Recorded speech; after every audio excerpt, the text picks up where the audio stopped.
அவரிடம் நேரில் தீட்சை பெற்றவர்களுக்கு கூட கிட்டாத அருளும் ஆசீர்வாதமும் அற்புதங்களும் இத்தகைய பக்தர்களுக்கு இன்று ஏற்படுகின்றன என்றால் அது எதை காட்டுகிறது?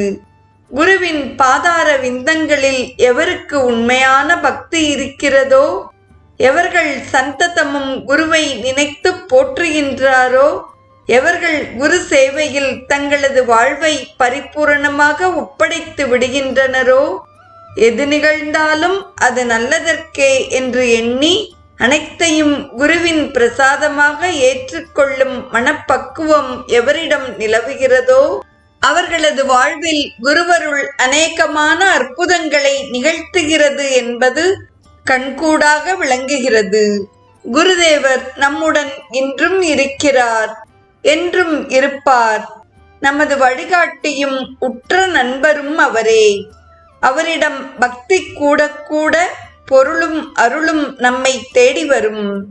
துன்பங்கள் எல்லாம் சூரியனை கண்ட பனி போல அகலும்.